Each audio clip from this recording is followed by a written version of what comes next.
મહિલા અને બાળ અધિકારીની કચેરી જામનગર દ્વારા મિશન શક્તિ હેઠળ જાતીય સમાનતા પર વિશેષ કાર્યક્રમ યોજાયો। સમાન કન્યા કેળવણી, શિક્ષણને પ્રોત્સાહન, લિંગ આધારિત ભેદભાવ અને જાતીય અસમાનતા જેવા વિષયો પર કિશોરીઓને માર્ગદર્શન અપાયું।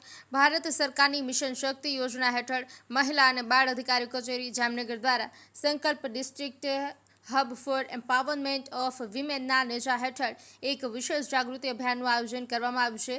આ અભિયાન 2 સપ્ટેમ્બરથી 12 સપ્ટેમ્બર 2025 સુધી ચાલશે, જેનો મુખ્ય હેતુ મહિલાઓ અને કિશોરીઓને શિક્ષણ, પોષણ, કાનૂની અધિકારો અને સ્વાસ્થ્ય સંબંધિત બાબતો વિશે માહિતગાર કરવાનો છે। આ ઉજવણીના ભાગરૂપે જિલ્લા મહિલા અને બાળ અધિકારી ડોક્ટર પૂજાબેન ડોડિયાના માર્ગદર્શન હેઠળ પાર્વતી દેવી શાળામાં કાર્યક્રમ યોજાયો હતો, જેમાં શાળાની વિદ્યાર્થીનીઓ અને શિક્ષકોને જાતીય સમાનતા વિશે જાગૃતિ કરવામાં આવ્યા હતા।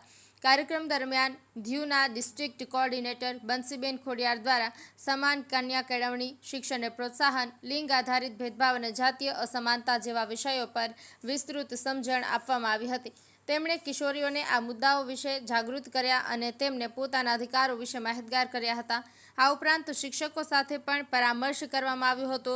તેમને વિકાસલક્ષી કાર્યક્રમોમાં જાતિગત સંવેદનશીલતા દાખલ કરવા અને જાતિગત ભેદભાવ ઘટાડવા અંગે ચર્ચા કરવામાં આવી હતી। આ કાર્યક્રમમાં શાળાના પ્રિન્સિપાલ, તમામ શિક્ષકો, વિદ્યાર્થીનીઓ, ધ્યુ, ઓએસસી, વીએમકે અને પીબીએસસીના સ્ટાફ સભ્યોએ હાજર રહીને કાર્યક્રમને સફળ બનાવ્યો હતો।